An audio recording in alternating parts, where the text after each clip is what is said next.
hati jam sampai. ꯃꯌꯥꯝ ꯉꯁꯤꯁꯦ ꯑꯩꯒ ꯂꯩꯃꯤꯟꯅꯕ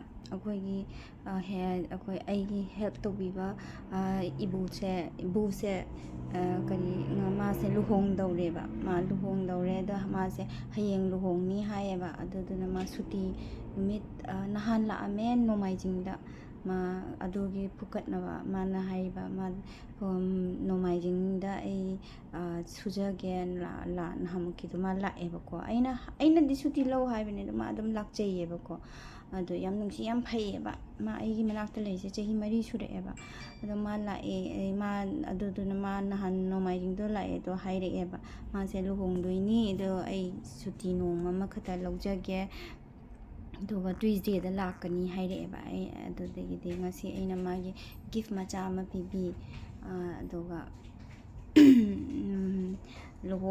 ꯂꯨꯍꯣꯡꯗꯧꯔꯦ ꯃꯥꯁꯨ ꯂꯨꯍꯣꯡꯕ ꯍꯥꯏꯁꯦ ꯅꯨꯄꯤꯒꯤ ꯑꯣꯏꯕ ꯀꯩꯅꯣꯅꯤꯀꯣ ꯏꯁꯣꯔꯅ ꯄꯤꯔꯝꯃꯕ ꯄ꯭ꯔꯀꯤꯇꯤꯅ ꯄꯤꯔꯝꯃꯕ ꯀꯩꯅꯣꯅꯤ ꯑꯗꯨꯗꯨꯅ ꯐꯔꯦ ꯃꯥꯁꯨ ꯅꯨꯡꯉꯥꯏꯅ ꯂꯩꯖꯁꯅꯨ ꯑꯗꯒꯤ ꯃꯥ ꯇ꯭ꯋꯤꯁꯗꯦ ꯅꯨꯃꯤꯠꯇ ꯊꯕꯛ ꯂꯥꯛꯀꯅꯤ ꯍꯥꯏ ꯑꯗꯣ ꯌꯥꯝ ꯐꯩ ꯃꯥ ꯑꯩꯅꯀꯣ ꯑꯩꯒꯤ ꯀꯩꯅꯣ ꯃꯥꯅ ꯊꯕꯛ ꯁꯨꯏꯁꯦ ꯑꯩꯅ ꯃꯥꯁꯦ ꯃꯤꯅꯥꯏꯅꯦ ꯍꯥꯏꯔꯒꯁꯨ ꯈꯜꯂꯨꯗꯦ ꯑꯩꯗꯤ ꯃꯤꯁꯤꯡꯁꯦ ꯊꯕꯛ ꯁꯨꯕ ꯂꯥꯛꯆꯔꯁꯨ ꯑꯩꯈꯣꯏꯒꯤ ꯃꯇꯦꯡ ꯅꯥꯕ ꯃꯇꯝꯗ ꯃꯥꯅ ꯌꯥꯝ ꯍꯦꯜꯞ ꯇꯧꯕꯤ ꯑꯩꯒꯤ ꯍꯁꯕꯦꯟꯁꯦ ꯌꯥꯝ ꯀꯟꯅ ꯅꯥꯈꯤꯑꯕꯀꯣ ꯚꯦꯛꯁꯤꯟ ꯀꯥꯞꯈꯤꯕ ꯃꯇꯝꯗ ꯆꯥꯛ ꯐꯥꯎ ꯊꯣꯡ ꯉꯝꯈꯤꯗꯦꯕ ꯑꯗꯣ ꯃꯥꯅ ꯐꯖꯅ ꯍꯦꯜꯞ ꯇꯧꯕꯤꯈ꯭ꯔꯤꯅꯦ ꯑꯗꯨꯗꯨꯅ ꯃꯥꯒꯤ ꯇꯧꯕꯤꯃꯟꯗꯤ ꯀꯥꯎꯕ ꯉꯝꯗꯦꯕ ꯃꯤꯒꯤ ꯑꯅꯥꯕ ꯃꯇꯝꯗ ꯌꯥꯝꯅ ꯃꯥꯅ ꯃꯇꯦꯡ ꯄꯥꯡꯕꯤꯈꯤꯑꯕꯀꯣ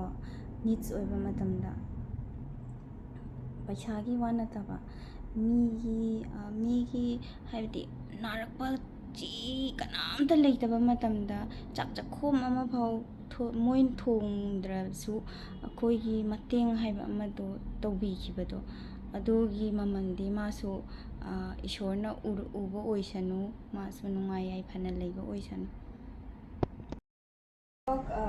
pernikahan. Iya.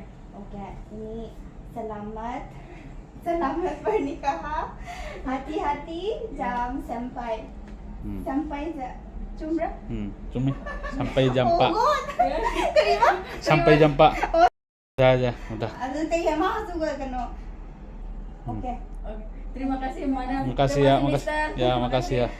Kerja masuk Tuesday. Oke. Selasa ya. Oke. Ya. Terima kasih. Ya, hati-hati ya. Iya. Ya.